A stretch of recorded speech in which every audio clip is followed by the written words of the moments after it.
My name is Vincent Montalvo. I started here in the Elysian Valley with a lot of the concerns that we had in the river, plus the overdevelopment that we're seeing not only in Elysian Valley, but all over the city of LA. And how we're seeing a lot of the big old buildings coming up that are adding tons of traffic. I also started researching a lot of what we had in our city charter, the plans, the planning committee, and saw that a lot of the information that they were using was outdated information, and we were seeing the results happen in all of our communities, specifically here in Elysian Valley. So we were motivated to now start looking more into some of the planning issues that we have in the whole neighborhood of Elysian Valley, but other ones like in East LA.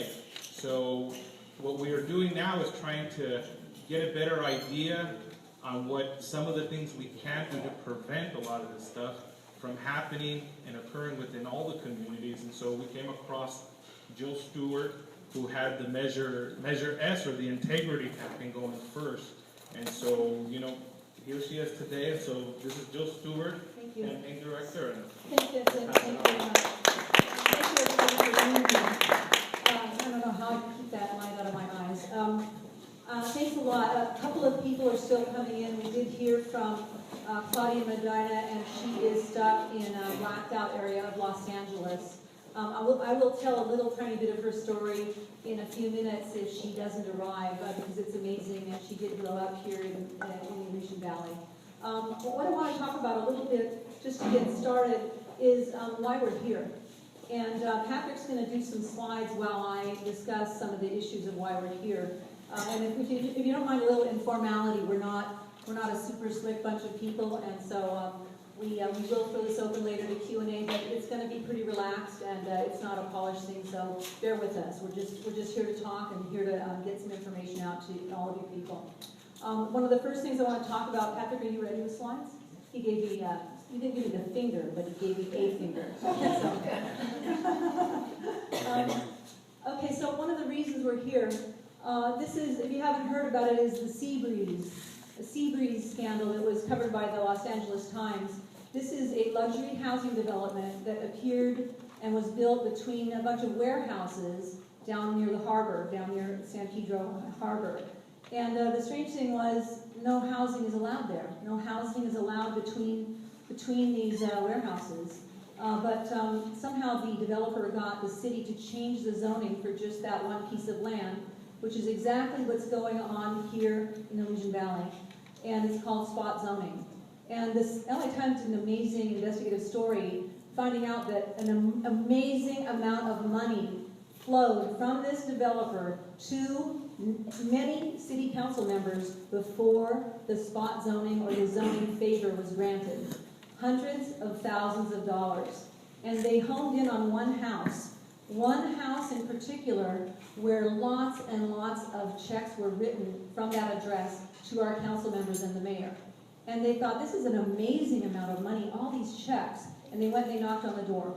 And when they got to this little tiny house of a working class family, they had no idea what the LA Times reporters were talking about. They had never written a check of any kind to anyone for any political issue in their lives. They couldn't afford to. So, a scam using their address, laundering money through their address, these innocent people.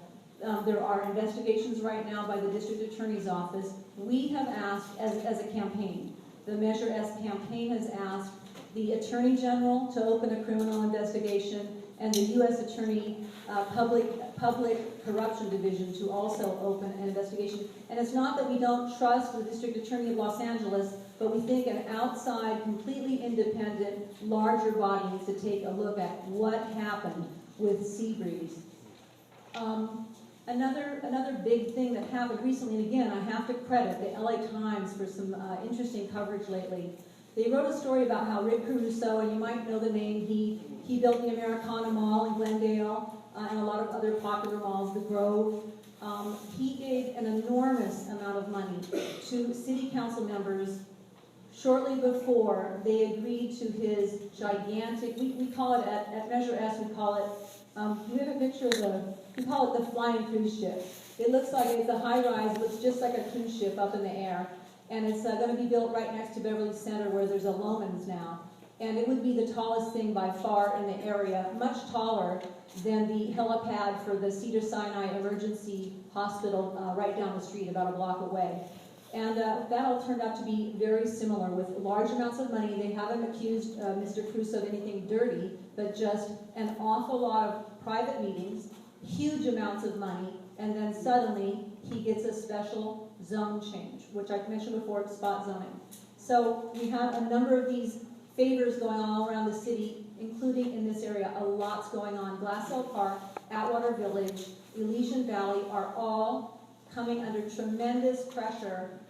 Millionaires and even billionaires are interested in the LA River. They are interested in developing it in a completely different way that you have never imagined in your life, and that does not include, in fact, the people who live here now. It is not for the people who live here now, it's for other people with a lot more money. And we believe that the city is out of control, that they don't have a plan, and that the people need to step in and give them a plan. We actually opened our campaign way back in the spring right here in Elysian Valley across from Bimbo Bakery. Does everybody know what Bimbo Bakery is? Yeah. Okay, if you don't know, you might know. It was also called 4S Bakery, I was told tonight. And somebody's parents worked at 4S Bakery. And it was a long-time employer, and now it's empty. And the plan is luxury development, of course. In fact, if you looked at the map when you came in that was made by Rick Cortez and his people, that shows, it was called Elysian Valley Destruction. I don't think we have it up there yet, but it shows all of the places along the river right here where proposals are in place right now to change the zoning and put in luxury housing all along the riverbed here. Now, I'll point out that this is without a single public hearing, no discussion whatsoever, spot by spot, piece by piece. So these are the things that we're concerned about. It's not just happening in middle class areas and working class areas, it's happening in poor areas and rich areas. It's citywide. It's something that everybody shares. This is going on. It's a bad thing that we all share, essentially. Finally, do I have one more slide, Patrick? Oh, yeah. So this was the this is the bow tie area that I was about to mention. Billionaires in Manhattan. I think they're called the Manocherian family. They own 70 buildings in Manhattan, making them incredible billionaires, like billionaires. And they are interested in Atwater Village and in the waterfront area, they're calling it, along the LA River by the bow tie property, you might know it. They want to put in about 150 luxury homes right there, right next to the park.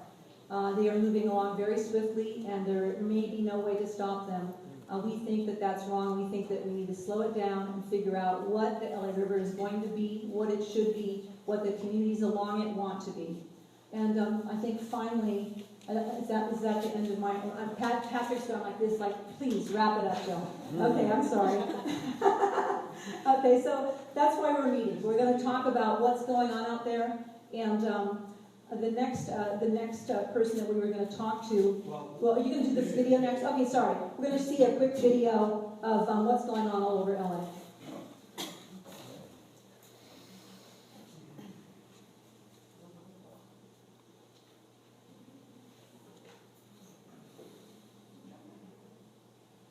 Took about 3 minutes to destroy this historic bungalow. This is going on all over Los Angeles. Another one was destroyed Friday illegally after the city gave them a stop destruction notice, a no demolition notice. They snuck back with their bulldozer and destroyed it anyway. That was just on Friday. We're doing a press conference about that tomorrow. And watch this.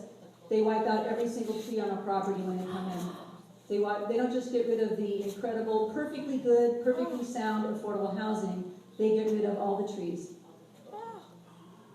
And they're going to build, they are already working on this one. It's going to be about 12 luxury houses called small lot subdivision, where the houses are separated by, literally by 4 inches of air. It's perfectly legal under the city's current rules. You can build houses that are 4 inches away from each other, and we understand that they're going to go for between $800,000 and $1 million each on this piece of property, and no affordable housing. we are, like I said, we are doing a press conference tomorrow on yet another bungalow being wiped out. It takes many months maybe to build a beautiful bungalow. It takes just a few minutes to completely wipe them out. We've lost in Los Angeles about 22,000 units of rent-stabilized housing since the year 2000. So we're losing a huge amount of our affordable housing, not just to demolition, but conversion to luxury condos. The next person I was going to bring up is Claudia. She's not here. I'll say a few words about Claudia, and then I'm going to bring up Marcia Hanscom to talk about the LA River itself. She's an environmentalist. Claudia, I met her at a Los Angeles Tenants Union meeting. She is an evictions defense attorney. She helps people who are being wrongly evicted from their homes. She grew up here in Elysian Valley. She is incredibly smart. She went to an incredible law school. She got her law degree. She kind of put out her shingle, as they say, and she kept getting people coming into her office. I think it's in Atwater Village. Instead of in the areas that she was interested in, they kept coming in to ask for help on unfair evictions. And she thought, well, my God, everybody is asking for this. This is what's needed. I think I better take a look at this. So she's now an evictions specialist and fights for people who are being told that they need to go because they came into this country illegally so that they can be evicted, which is untrue. They're told that they can be evicted because they didn't say that they were going to have a baby, which is completely untrue. And they're preying on people who don't know the rules. Interestingly enough, to bring the story back around, she is now defending her own family from being evicted here in Elysian Valley. Her longtime family, they are renters, they are being evicted, and she's now helping her own family to stay in their home. So she will, if she comes, we will hear that story. If not, she will be in a video on our website. An amazing, very young woman with a lot to say about what's going on in Los Angeles. I'd like to welcome a couple of people who are going to speak. Marcia Hanscom is with the Bionda Institute. Marcia, could you just stand up for a second, wherever you are? And she's an environmental expert and was involved in saving the Bionda wetlands, and I'll speak about that a little bit. And I guess we're going to hear, instead of from David Cortez, we're going, what? Rick. I'm sorry, Rick Cortez. He gave me a whole new name, is why I'm all messed up. We're going to hear from Kevin Mulcahy. Okay, Kevin Mulcahy is going to say a few words about why this company got involved in watching what is going to be destroyed, keeping track of it on a map, keeping track of what is being spot zoned. They're sort of like city planners ad hoc, like they're like the anti-city planners.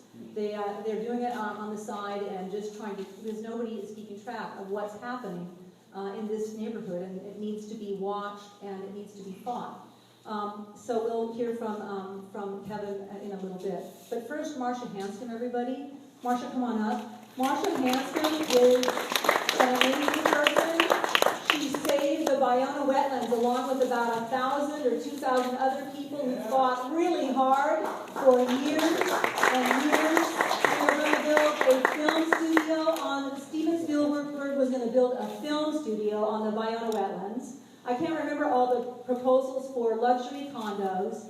And Marcia and her crew, I literally went to a hearing when I was still a journalist in Los Angeles, and I saw 1,000 people in the hearing room. 1,000 angry people who wanted to save the last coastal wetland in all of LA County, and they did. And she knows a lot about what happens when you put luxury housing next to rivers and marshes, and it's not good. Marcia Hanscom. So, well, this picture, first of all, this is how I got involved with this campaign. This is the confluence of Centinela Creek and Bionda Creek. And as you go westward toward the ocean, there's not as much concrete. It's 600 acres of this amazing wild nature that we still have remaining in Los Angeles. But right here, this in itself, which is just on the edge of the Bionda Wetlands Ecological Reserve, we call it Bird Island because many, many species of birds come here during the winter, partly because of this mixing of these two creeks together. And these trees here have grown up high enough that osprey like to roost in them and come down into the river to find the osprey fish that they love to get. So we, for a long time, our organization and numerous organizations have wanted to make this into a park. But we just haven't had the political will yet. We've worked so hard on saving the 640 acres we did save. And then we found out that there was a developer coming in who sees this a little bit differently. They see the opportunity to put up a mini Playa Vista development there with 6 to 7 stories of commercial and residential development because, oh, they'd have a great view of the water. And so when we found this out, we looked at what they were doing, and they have to get a general plan amendment. They have to completely change the zoning. In fact, that's the threat they use, is they say, well, this is zoned for manufacturing. Do you want manufacturing there? And this would be better. Well, we don't know. We don't want manufacturing. We don't want it either, but certainly don't upzone it to make it something completely different. And as you can see, there are no roads there, so they would have to build bridges across either side, which means they have to get permits from the Army Corps of Engineers and the county public works and all kinds of things. But because of the way the city is currently operating with all of their plans for development, they just hire a bunch of expensive experts, including Ed Reyes, who used to be on the city council. He's one of their best experts right now, and he's helping them try to get all of these zoning changes. And he said to me, well, you know, it's just like the LA River, which of course, any of you who know the history of the LA River know that the Los Angeles River actually used to flow out to the Bayona wetlands for thousands of years. That's how the wetlands were created to begin with, before it all got, they all got sort of channelized and changed a little bit. But we have these little pockets of nature here. And it's important not just for nature itself, but it's important for all of us. We have a very depressed Latino area very close to here where the children haven't even gotten to the beach. You know, this is a few miles from the beach right here. And this is one of the few places that they can get out and actually get out and see nature. And we take kids out on the creek and show them the birds and talk to them about what's there. And it's just delightful to see them learning in these outdoor classrooms. Well, that's not going to be there if we put this big development there. So when I found out that Measure S was something that would stop them from doing these spot zones, where we already know that the developers here have given money to the various city council members. We know that Ed Reyes, who used to be a city council member with a number of them that are currently on the council, has, you know, a way of dealing with them because he was the head of the Planning and Land Use Management Committee, the Plum Committee. So, I mean, the thing is, we've got to get these decisions back in the hands of the public. Right now, we wouldn't even have known about this, except that it's toward the end of them trying to get their permits. So they finally came to the Delray Neighborhood Council and started talking to them, and only because we had a friend of a friend of a friend who we knew had just gotten on the council did we even find out about it. So right now, it's all being done with the developers and the city council members, the planning staff, the mayor's office, behind closed doors. And that's what's got to change. And this measure would help do that. So, do we have anything else that you want me to talk about here? I think that's it. Okay, so the same thing with the river. Lewis McAdams, you all know him, a poet who decided that the river needed to be paid attention to. Well, it's taken 25 years. I mean, I started doing this work on Bayona in 1995, and I remember going to a Friends of the LA River meeting to try and get them to help support our efforts as well. And it's taken, 30-some years for Friends of the LA River and other river advocates to help get the attention of the elected officials to see that we have great blue herons right out here. We have red-winged blackbirds. We have nature right here. And so when they talk about restoring the river, Ed Reyes and city council members, they have a different view of what restoring the river is than I do. I start talking about, oh, what kinds of butterflies should we be bringing back? What kinds of birds should we be bringing back? What kinds of fish?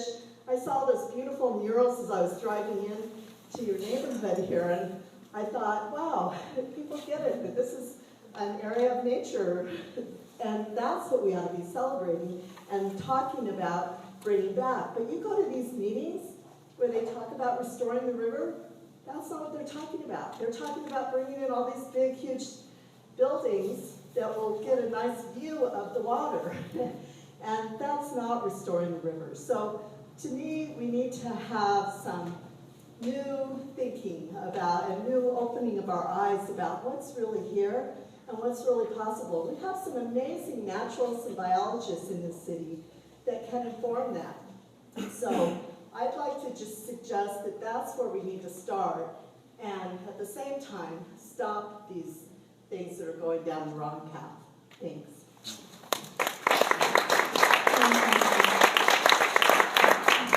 Everybody, please write your questions on the back of the bright lime green card you were given, because we're going to open it to Q&A when we're all done blabbering up here. I wanted to introduce Rick Cortez. He's going to introduce Kevin Mulcahy, and they're going to talk a little bit about how they jumped in and why they got involved in tracking what's going on here in Elysian Valley. Rick Cortez. Thank you very much. I moved here in 2000. We moved up the street and built a small building. It's an architecture firm, a construction company, and we made doors and windows next door. Steel doors and windows. And when I moved in, it was a manufacturing zone, perfect for our use. It then turned into CM, still okay. And then not long, right, the Army Corps, $5 billion, billions of dollars goes here, and developers, of course, start to buy land up desperately. We worked for developers, and that was a clear sign of our end. The actual sort of tangible sign of our end was a 40-unit apartment building that got approved on the next block. And it was clear at that point that the construction side of at least what we do is not long for the world here. Right? There's 30 units, as it Kevin, going up next door, small lot, and now they're going to go three stories looking down on us. And we're still manufacturing the thing that we did 20 years ago. So at that point, it was very, very clear that my livelihood here in the valley is probably 2 years away. So with that, I'll bring up Kevin, and he will talk a little more about probably the conditions and the sad future. Okay. Thank you, Bill. I'm Kevin Mulcahy.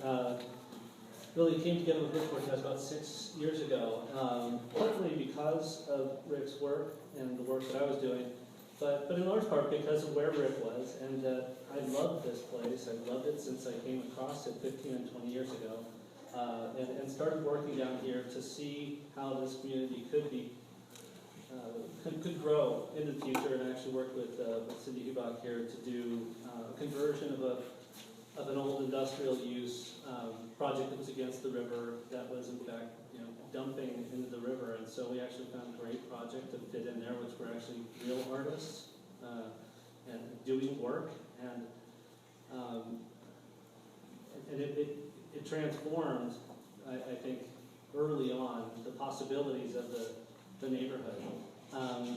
We heard an awful lot of pushback at the time for that, and there was a lot of sincere concern that this would transform the community in a bad way. It would displace the community. But what we found in the last 10 years, and since Cindy's been in operation, it actually became a great benefit to the community, and it's been giving back to the community in a daily way. It's been supporting kids in the neighborhood, and so 10 years later, what had become or was initially a sort of a lot of fear became something that people recognized as a true value and a true kind of a part, actually, of the community. So that's sort of the jump cut to where I think we are today in Elysian Valley. Rick and I and a bunch of other people in this community have believed that this place has the potential to grow and to change, and it doesn't require grand displacement. It doesn't require grand transformation. In fact, we believe it's really something that should and can come from the ground up. And with that, it includes the buildings, it includes the people, it includes the current uses. And it doesn't require an awful lot of big change, but it does require a lot of attentive change. And that's really where, I think where we're kind of on the tipping point for Frogtown in particular. But obviously, we see that this is going on throughout the city, and like it or not, we're grateful that there's enough outcry throughout the city that we realize we're not alone. So thank you for that, Jill. Thank you for anybody promoting, I think, a conscious approach to development for the future of Los Angeles, period. So that's sort of what we did. This map was started about 3 years ago because we could forecast an awful lot of the changes we could see coming. And they seemed obvious to us, but it was clear it wasn't so obvious for everybody else.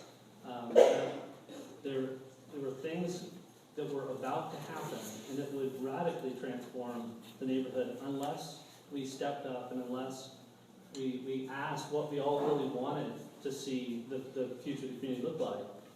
And so we were trying to figure out what this waterfront might become if it were left to developers and left to the by right conditions that were allowed at the time, which would have allowed for extremely tall development and residential development all along the river for close to 2 miles. We tried the soft approach, which was how about we try and inform the community, bring this message to the neighborhood, and help neighborhood council be a part of messaging this and asking questions. We realized that was a very, very long and slow process, and we weren't going to make the kind of impact in a timely way that we knew had to happen. Because projects started to occur, projects started to seek development rights, and it became clear that the idea that developers doing housing along the river are going to take full advantage of SB 1818, which is a density bonus move that basically says even though you can by right grow this building to 4 stories, you know what? Density bonus allows you to go to 5. It would allow you to go even further and allow you to make more and more, to maximize how much stuff you jam onto the lot, which was in our minds antithetical to the future of a real restored river and a revitalized river. So we fought that. We put that message out there, and we think it had some impact, but I think we were very, very late. And so that's, in a way, what we've tried to do here was just to start to touch on what are some of the changes that we can see coming, and let's help people at least see and talk about those things. And maybe we can even encourage the city to take a responsible approach to be designed for these conditions. Plan this stuff well, make really refined choices, commit to doing infrastructure that could support a really, a transformed environment, but one that ultimately is really coming from the grassroots and the ground up. And so yes, we sort of do this in our spare time.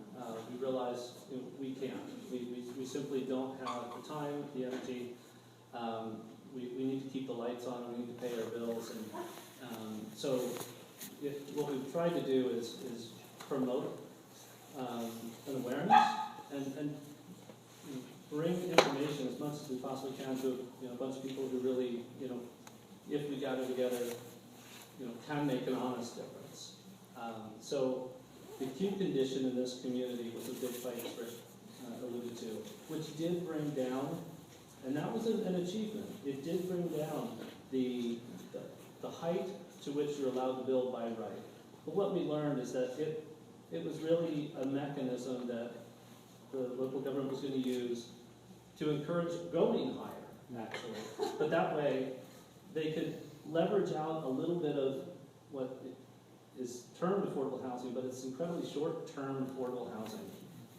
And it's incredibly narrow in terms of what it gives back, but that's what the developer gets in exchange for doing a project that exceeds a limit that's set. So we were pretty deflated, realizing that we were almost beating that fire. And we see it going on across the street. If anybody noticed the big building there, it's certainly going on next door. It's going on at Bimbo right next to Cindy. and it's going on throughout the city. So, with that, I want to thank you, Jill. I want to thank you for really taking a lead on putting this issue out there in a way that I see so many people connecting. And I don't know that you were there at the CD13 debate last Thursday, but Heard about it. if there was a vote on Measure S last Thursday, Measure S would pass. Woo! Yes on S, and I mean it. It was wonderful.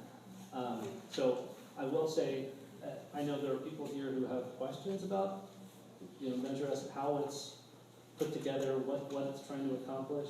I think there are a lot of people with more information that could ultimately support this measure, and I look forward to helping people understand exactly what it has to do. Thank you. Thank you very much. I'm going to describe a little bit about what the Neighborhood Integrity Initiative does, what it says. What's that? Oh, okay, thank you. Oh, okay. It dramatically curtails spot zoning. We think spot zoning is an invitation to corruption. It happens behind closed doors, between a city council member and usually a very rich person and their team of people. And when you find out from your neighborhood council or the local newspaper that a project is being proposed, there have already been months and months of meetings that you know nothing about. When you hear about it, it's so close to a done deal. You are left begging for, could we please get some trees around this? Could we please could you please make them not park right next to our child care facility? You're begging for the little extras, and then they make you feel like you won something. But you didn't. You didn't win something. They were wrong in the first place. Spot zoning is a very negative thing for Los Angeles. We force the city council to do their job, which is the opposite of spot zoning. It's to have a plan.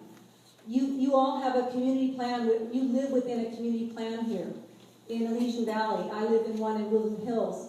And the community plans need to be updated on a regular basis, and the people have the right to fight it out in public with the developers, not find out later. Now, one of the things that our measure does is we move those hearings, the key hearings. The key hearings happen right now on Wednesdays at 10 a.m. in downtown Los Angeles.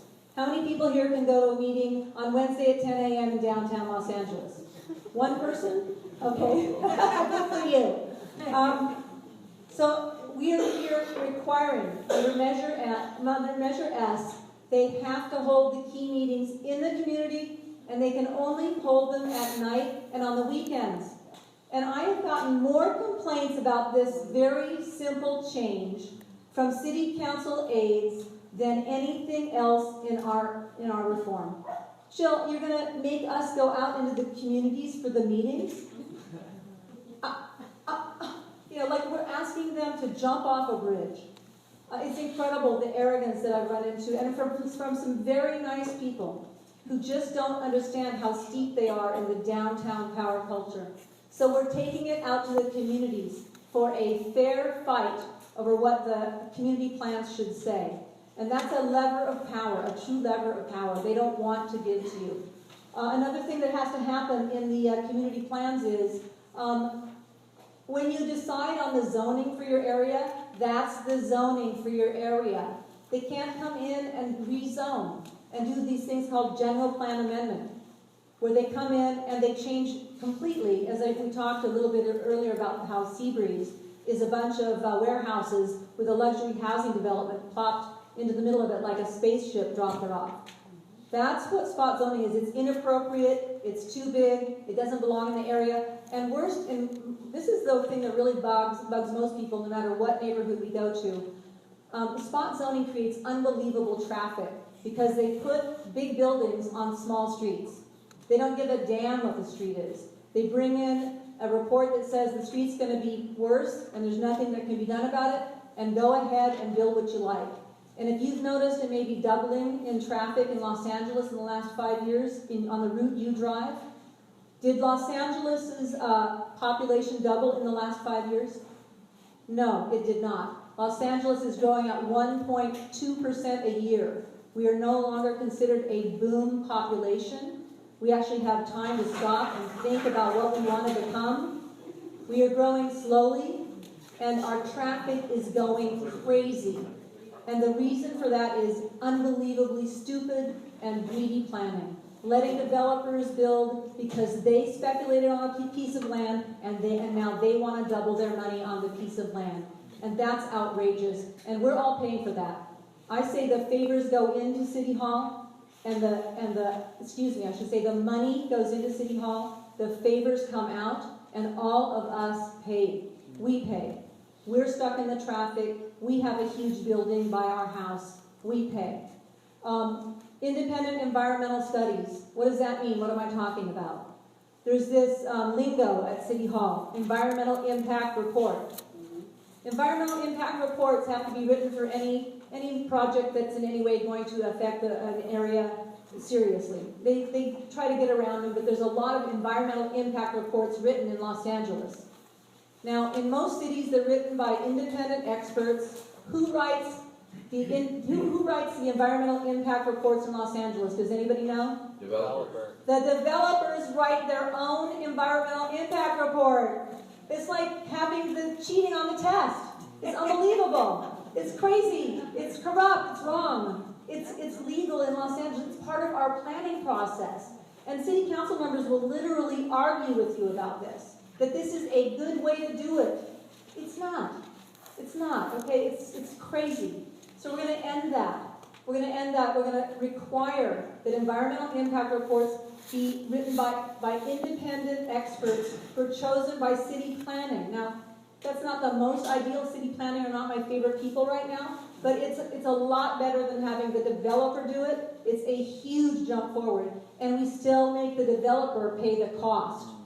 You want to build this fancy building? You want to make an extra $20 million that you don't really deserve? You have to pay for the environmental impact report. The city chooses the people who write it.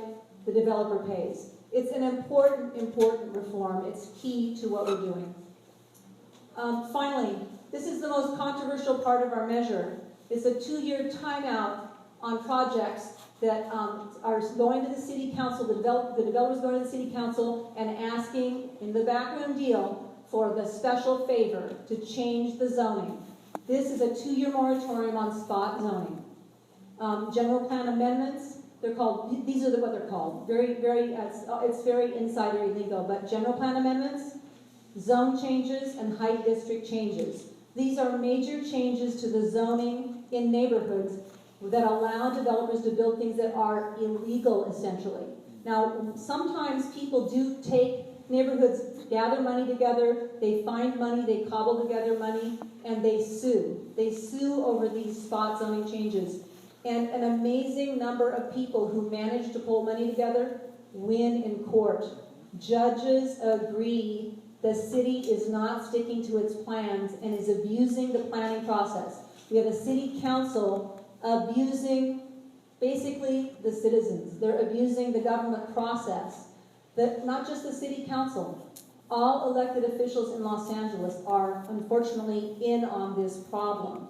They're all going along to get along. If a city council member votes against somebody's project on city council, what happens to that city council member? He doesn't get his special deals for developers voted on by the rest of his cronies.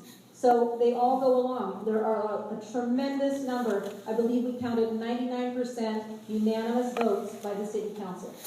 In other words, they don't debate, and the votes are unanimous 99% of the time. Where else are votes unanimous 99% of the time? Soviet Union? I mean, honestly, it's crazy. It's not normal in a democracy. It's out of control. It's bad. So, we are doing basic reforms. I'll say a few more words about what we're going to do. We believe we will fight the skyrocketing traffic by forcing developers to tell the truth in environmental impact reports. Traffic is the #1 lie in environmental impact reports. They're saying that this massive, gigantic blob that Frank Gehry wants to build on Sunset Boulevard is going to cause 7 extra left turns. A huge, vast, if you saw it when you walked in, it's the one that says no more Trump Towers, a vast building that's going to cause 7 more left turns on that intersection. Anybody believe that? Um, Stop it, you guys. Finally, we have an exemption during this 2-year moratorium. We're trying to encourage these special developers who build 100% affordable housing. They don't just throw in 5 or 6 units of affordable housing into a giant luxury project, which is the most common thing that happens in LA right now. They build 100% affordable housing. It's the most efficient. They can build more housing units for less. They get some help from the federal government. They're sort of the good guys of development in many ways, not all of them, but a lot of them. So we're exempting during this time out people who want to get a zone change. If it's for a 100% affordable housing project, they can go ahead and do so. We hope that this will encourage and maybe embarrass local government into approving and helping more of these kinds of projects. So those are the basics. That's the summary of our, it's not a real long measure, it's 8 pages, and the first 4 pages is where all the action is, and the last 4 pages is sort of boilerplate, legal boilerplate. So it's not a long measure, it's readable. It's got some kind of words that I still don't fully understand, but it's fairly readable. I urge you to go to our site and read it.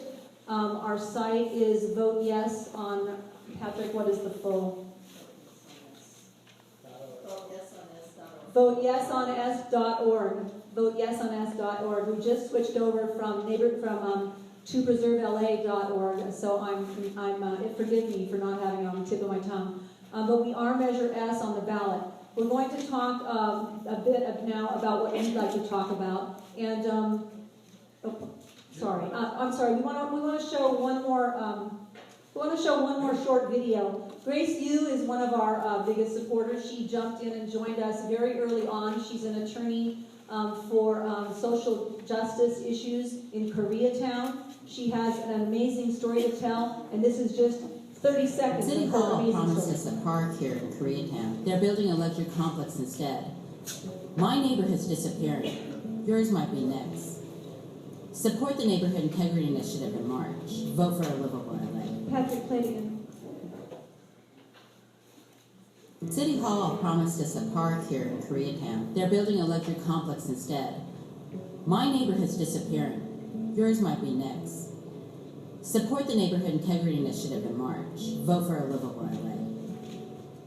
And she's amazing, and that is literally a place where they had $5 million saved up by various local governments to build the park in Koreatown, which is one of the most park-poor places in the entire United States. Los Angeles, on a list of the 65 largest cities in America, comes in number 65 for the number of parks, the amount of parks per person. We are a park-poor city. We are screwed out of our parks on a regular basis, and that's what happened in Koreatown. And as she said, if they're saying they're going to put in a park, you cannot believe that, because spot zoning was done here, and a luxury complex is now underway, and we're going to have an action in front of that luxury complex pretty soon. A bunch of parents and small children and dogs and toys, and we're going to take them to that project and stand around and try to figure out where we're going to play on the park that was supposed to be there. So we're going to do a video of that to try to we think that the city council needs to be embarrassed and awakened, because they're not doing work for the public, they're doing work for developers. They're serving the special interest instead of the public interest, and we think that's wrong. So we're really glad to have you here tonight. Miguel has been going around, I think, collecting your cards, and he's going to ask people to stand up and ask their question. And if we have enough brains in the room, we will answer. One of our brainiacs, like I said, is stuck in a blackout zone on Wilshire Boulevard from right here in Elysian Valley. Hopefully she will be here later, the attorney. But we will answer a lot of your questions. And we're really glad to have you here. We think a give and take is important. We know the other side has been sending out a lot of mailers and stories about how horrible we are. We are happy to answer your questions tonight. We want to tell, here she is, Claudia. Oh, thank goodness, I am so glad to see you. Claudia, Introduce yourself, would you? Good evening, everybody. I'm Claudia Medina, and I grew up here in Frogtown, and I'm now a tenant rights attorney. And Joe invited me. I don't really have a prepared speech, other than Joe just invited me a couple of days ago, and I said, sure, I'll come by. So I moved to Frogtown when I was about 5. We moved from South Central to Eads and Blake. My dad got a job at Bivens, which was a factory, a scrap metal factory right next to the river. And so because of that job, he was able to rent a house here in Frogtown, a house with a peach tree in the back and a huge backyard, and put food on our table and pay our rent. And Frogtown for me was always a place where working class families could work really hard and try to buy a home here. For example, when we finally moved out of Frogtown, when I was about 10, and I don't mean finally as in I wanted to leave Frogtown, but my family ended up divorced, etc., moving at Silver Lake, next to the Red Lion restaurant. Years later, my sister's classmate, while he was a manager at McDonald's, was able to buy the home that we grew up in. And that for me was always Frogtown. And so while we were living next to a Red Lion restaurant, I continued staying in touch with all my friends in this community, going to Irving Junior High, Marshall High School. I stayed local. I didn't want to leave Northeast LA, so I went to Occidental College, worked at the Echo Park Library throughout the time that I was attending Occidental College. And what I saw happening while I was working at the Echo Park Library on Temple is that suddenly a lot of Latino families started coming in with eviction notices. And at the time, because there was no like community resource center for them, the closest thing that they could find was the library.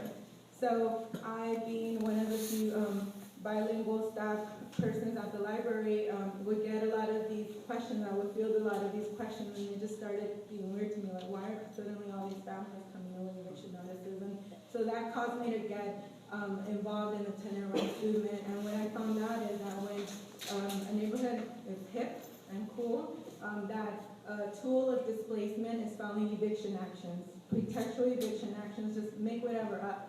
Buy a building full of immigrants, they don't know their rights, you could bully them. If not, that doesn't work, filing eviction action, they won't know where to go for help. And there's very few legal resources for them anyway, so they end up going to court alone, and you could empty out an entire building that way. And so that's the trend I saw at the time getting involved with tenant rights movement, and that just broke my heart. And that motivated me to go to law school to be a tenant rights attorney. And 10 years later, I've been in that struggle, and the problem's only gotten worse. And to give you an example, the summer before I started at Berkeley Law School, my family was targeted. A new landlord bought our building next to Red Lion and Silver Lake, and suddenly we were dealing with an eviction action. And so my family ended up being a victim of gentrification. And so now, after that, we ended up in Koreatown, and like Grace Yu, the attorney in the video, said, now we're losing that neighborhood. And over the years, all I've seen is the problem get worse. A few months ago, I was approached by a friend, my childhood friend here on Alessandro, 1 street over, and that entire family grew up there. The mom had lived there for 40 years, raised her 6 kids there. My friend ended up moving into the unit next to her mom. Her brother ended up moving into the unit in the back of the mom's unit, and they got approached to move, to leave. And like for them, luckily they had me, so they knew who to reach out to. But they tell me there's so many families that we've known for decades that have had to leave. And this is what's happening in Frogtown. And this is why I'm supporting Measure S, because I'm just sick of seeing families, working class families, just get displaced from their home through forcible evictions. And it's just something needs to stop. Development equals displacement. And it's something City Hall has just turned the other way to, where there's no educational plan along with any planned development, because everyone knows this development is gonna cause displacement, yet nobody cares about educating and protecting the family that it's going to impact. And so that's why I'm here, that's why I'm supporting Measure S, and that's why I ask you all to support Measure S as well. Thank you.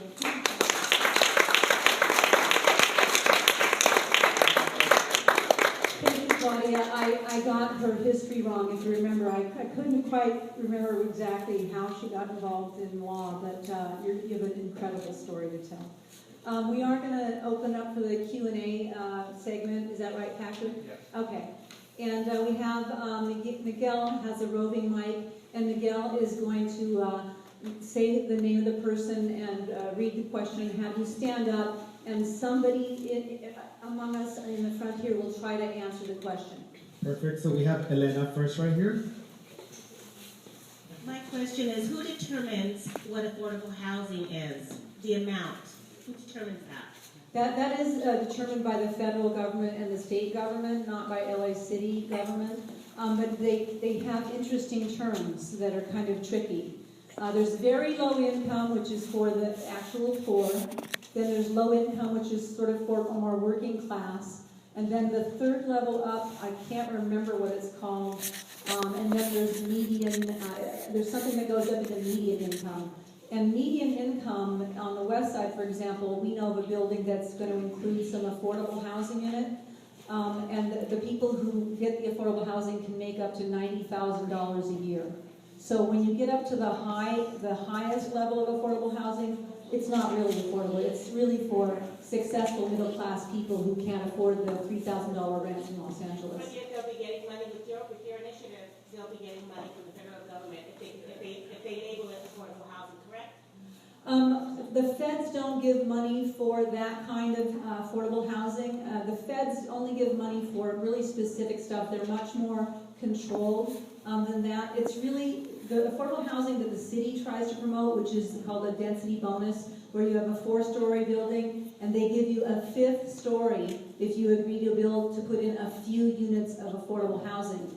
The feds aren't involved at all in that. There's no federal money. It's just the developer is agreeing to charge lower rents for a handful of the units in the building if they can put an entire extra floor on top of the building. That's most of what's built in LA. It's not efficient because they build so little affordable housing.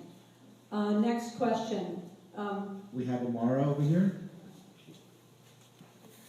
Hello. My question is, what protections will be put into place to ensure that city planning has the capacity to take on these environmental impact reports?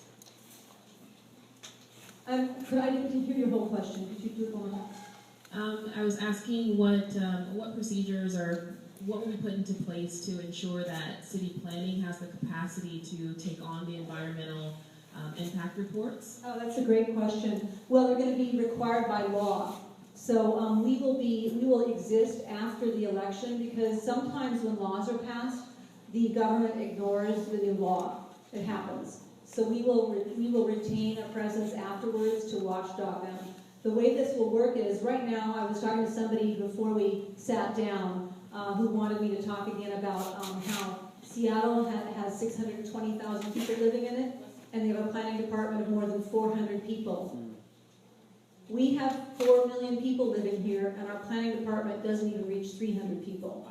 There was a huge firing and laying off during the recession, and then they were never rehired. We have a tiny, tiny, tiny planning department for the size of the city, which has been one of the excuses why they can't plan out LA. The reason there's no plan is we don't have enough planners. So it's a circular argument. Well, we can't plan because we don't have any planners. Well, the city of LA has, would you believe me if I said there are 20,000 employees in the city of Los Angeles? How about if I said there were 40,000 employees in the city of Los Angeles? There are 50,000 employees in the city of Los Angeles, and less than 300 of them work for planning. So they will have to actually have a normal planning department, a normally sized, right-sized planning department. They're going to have to get on it. And in fact, we've been urging them for a year to hire new planners, and we understand they've hired about 30 new planners. They need 200 new planners, 250. They need to be be brought up to just a kind of a well-run city level, and right now they're not. We have a badly run city, and we're paying for it. Next, we have Jose. Jill, first I want to thank you for your courage when you were editor in the LA Weekly. You provided my good friend Zuma Dog the ability to describe what smart growth is. He also wrote an article on SCAG, which I would like for you to kind of recount what the regional planning for transportation governmental body is, because they have a huge effect on how much density we have with traffic. SCAG. And he also wrote about smart growth, what's smart about smart growth, and all this like high density mixed use commercial development programs that kick in with SB 18. I know these are little code words, but I know that Zumudok kind of described this as being like a Mad Hatter type of way for developers to like build out. And this was being written about in your magazine. What was it? Maybe 8 years ago, maybe more. So I want to thank you for allowing my good friend Zumudog to provide those articles. I was flooding information to him, and he kind of like wrote it out, and it came out in your magazine, LA Weekly. So, but give us an explanation on smart growth. Give us an explanation on SCAG and what they do, and give us an explanation how they basically want to create the problem, which flood this, create the gridlock, so then they could force people to try to like coerce them into riding bikes and stuff like that in public transportation, but through a coercive measures, not through free will. So explain how that works if you could. I just tried to get Marcia to answer instead, and she won't. That would take 4 hours to answer. I will just say this: SCAG is a large organization that predicts population growth, among other things, and they are infamously wrong in their projections, like a joke, like Saturday Night Live. And one of the reasons there was such a war over Hollywood and what Hollywood should become was that SCAG provided these completely phony numbers about growth in Hollywood the same year that Hollywood had lost thousands and thousands of residents. And they said Hollywood was booming, and Hollywood had to have high-rises. We had to have high-rises in Hollywood and wipe out a lot of Hollywood history because it was just booming. And we did write at the LA Weekly a story by Patrick Grange McDonald called Hollywood's Urban Cleansing. And Patrick proved that Hollywood had lost 12,000 people. An incredible, we call it an urban cleansing because most of them were working class Latinos. They were shoved out by luxury development. Hollywood was not growing. Hollywood was dying, at least the old Hollywood with working class people in it. While they were pushing them out to build the skyscrapers, they made it up. So a judge named, I think it was Judge Chalfant, was it, Patrick? I think it was Judge Chalfant, ruled that the city had lied about population projections in order to create a fake community plan for Hollywood. And Judge Chalfant threw out the Hollywood community plan a couple of years ago and said, this is nothing but trash, and made the entire city start all over on a community plan. It was a kind of a watershed moment because everybody thought they were lying, but a court said they're lying. So that was a really important turning point. Somebody with a question about the river itself and the environment, maybe, for Marcia, or about evictions and tenants' rights for Claudia, because I don't want to keep yammering here. And, yeah, right here in front, sure. Sorry, I've been at city planning meetings where environmental reports came up and they had actually wrong addresses on them. Like they were just borrowed from another city planning plan. Marcia can probably answer that. She's seen every trick in the book. Yeah. Well, this is the problem with environmental impact reports being overseen and supervised by developers.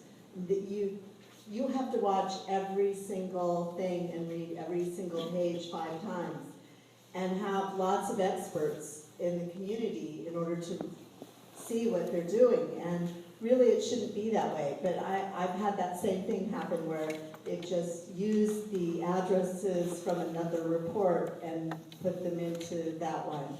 And they don't, they're required by law to notify people within a certain radius of whatever the project is. And so if, you can get them legally on that if they do it wrong. But the problem is, why should you have to spend all of this time and money suing them for things that they really should be doing correct to begin with?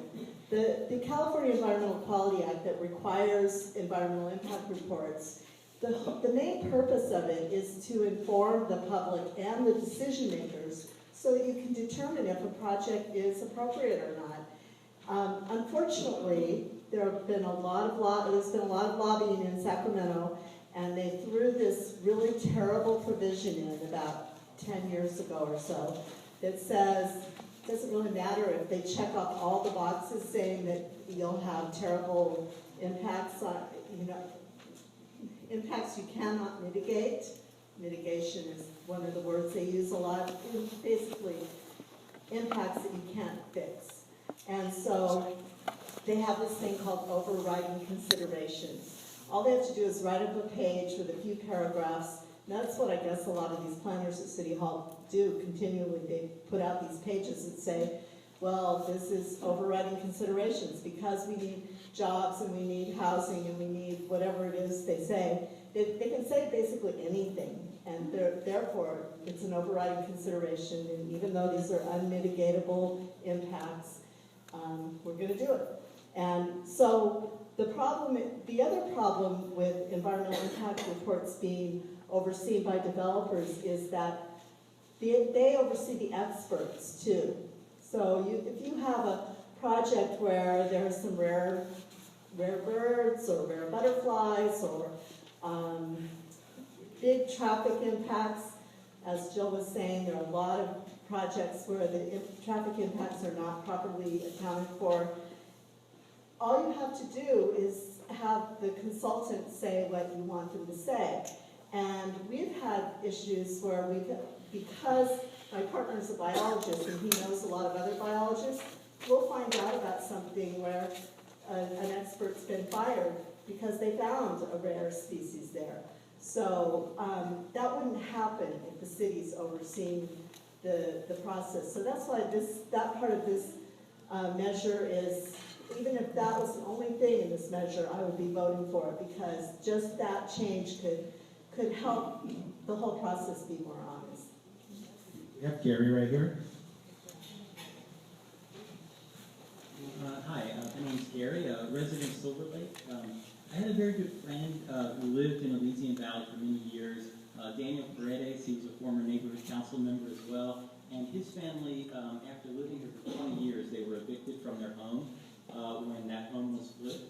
And so I'm very concerned that if Measure S passes and certain projects downtown, that maybe are 1,000 units, are no longer able to move forward, that those people looking for homes that won't be able to move in those buildings will instead come looking to neighborhoods like Elysian Valley to have homes be flipped and to have small homes come into play.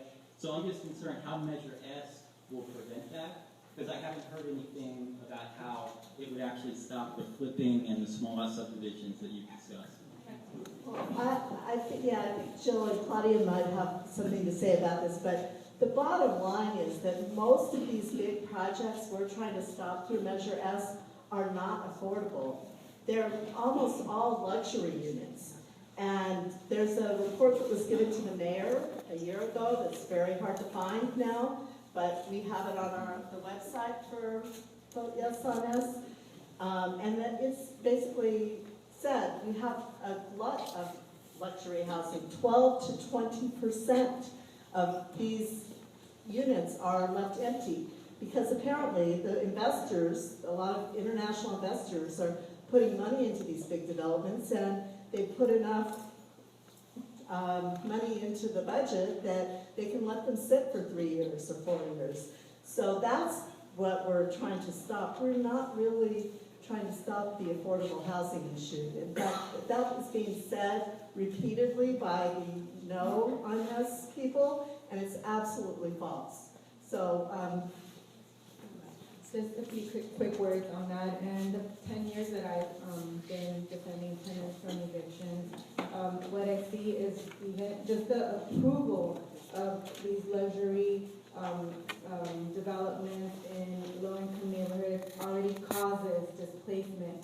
So it's the existence of those developments in certain neighborhoods, like that interest, it causes all these vultures, we call them vultures, to just start flocking into these low-income neighborhoods, like what's happening along Washington, along Adams, around that 27th and Main neighborhoods. Just that, the fact that there's developers interested in building this luxury housing is already having an impact of causing speculators to buy up multi-family homes to then forcibly evict all these working class people in those neighborhoods that have called those neighborhoods home for decades.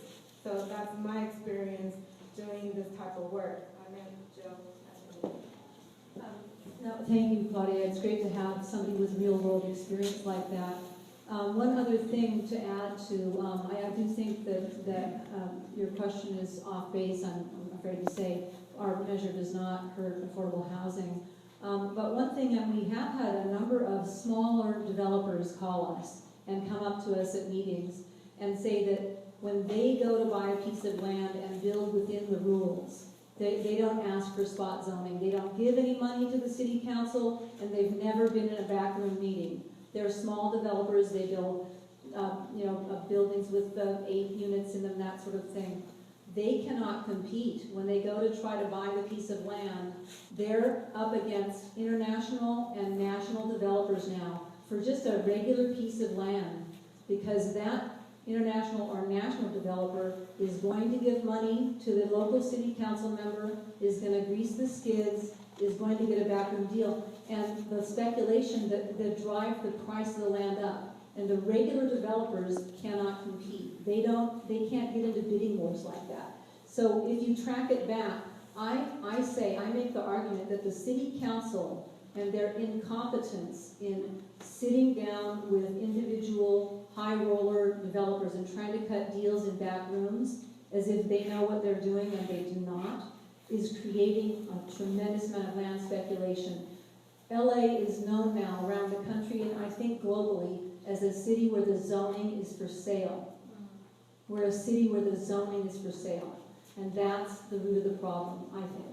And what Claudia is talking about is the most disastrous and sad outcome, which is terrible, terrible evictions of completely innocent people in Los Angeles.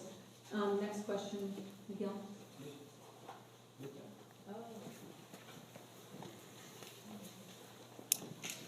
I just wanted to, my name is Lupe, I'm from the Asian Valley area. Stand up, Lupe.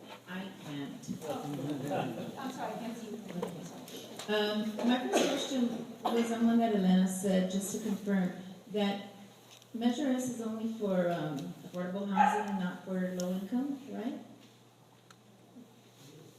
I don't quite understand your question, I'm sorry. The Measure S for affordable housing, the money only, the income, affordable income? Well, it really affects all housing because we're making the city have plans and plan ahead.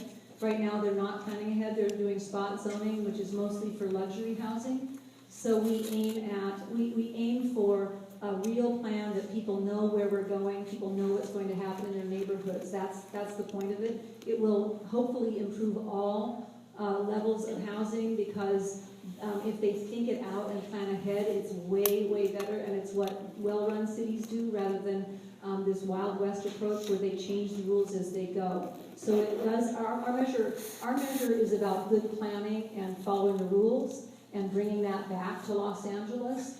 So yes, we will affect, hopefully in a good way. That's the point of it. The construction of affordable housing, because right now, as Marcia mentioned, the overbuilding of luxury housing, we have the report to the mayor, it's a year old now. The report to the mayor said, it was a warning to the mayor from the housing department that there is 150% of the demand for luxury housing is being built. In other words, They're building 50% more above demand of luxury housing, and the real demand is at the lower third, and they're only building 35% of the demand for the lower third. They're barely addressing it, and we're creating what's called a glut, a luxury housing glut. They are being warned by economists now, the city council and the mayor, that they are creating this luxury housing glut, and that is not good. You have empty apartments in $10,000 penthouse buildings, and they can just sit on that property. They don't need to rent the rest of it out, while the rest of the city cannot find a place to rent. The rest of the city cannot find any place to rent. So this terrible imbalance is very, very negative for the city. I don't know if that was your question, but... Yes, and I have a second question here. The queue condition here in Elysian Valley, it's 3 stories, not 4 stories. And then with that loophole, they could go up to the 5 stories. I don't know anything about your queue conditions here, but maybe, would you like to, hang on, we have an answer for you right here. I know that somebody made a statement tonight, the man that's right here ahead of me, he said that they have potential to grow and to change here in Elysian Valley. Does that include some development? Because I know that where we are at right now, there's only 3 exits out of here. And this place is very small, the streets are very narrow. There was a fire explosion here 5 years ago, and we were all blocked in. Yeah, I heard about that. In a community plan, if you had a community plan that the city was honoring, this area would not be able to grow much at all because of what you just said. It's got narrow streets. Good planning takes into account infrastructure. So do you have the sewer capacity, the water capacity, and the street capacity, and where are the parks going to go if you add a lot of people? The city just approved a new ordinance where a developer can put in a tremendous amount of density and then put the park 10 miles away. Yeah, it literally, they just approved it. You can build a tremendous amount of density in LA and then build the park 10 miles away. Does that make sense to anybody? But you're right. Elysian Valley does not have a whole lot of capacity for growth because of the tiny roads and the dead-end roads, and yet, because of spot zoning and because the city council is selling zoning to the highest bidder, the threat is that it will be tremendously built out. And if you've ever driven on Hollywood and Highland in Los Angeles, you know how bad it is when they put a giant building on a little tiny intersection like Franklin and Highland, and it backs up for about 20 minutes at a time now. They don't plan ahead, and we're going to force them to plan ahead. That's the point of Measure S. We're going to take one more question. Or, is that what you're saying, Patrick? Oh, he's giving me this. He just wants me to shut up. Sorry. Go ahead. More one-on-one and group meetings. A lot of them are here, so you guys want to talk to us. We're going to get to that. That's pretty much it right now. Okay, are you going to organize one-on-one group meetings? Okay, we're not going to do that tonight because our organizer for one-on-one group meetings is not here. He got stuck in the blackout. So we are. Introduce yourself. He'll bring over the microphone. Nice to see you, Robert. Thank you. I can quickly listen a little bit. Speak into the microphone if you would. I can quickly listen a little bit. Hand here, hand here. Hand here, hand here. Hand here, hand here. Hand here, hand here. Hand here, hand here.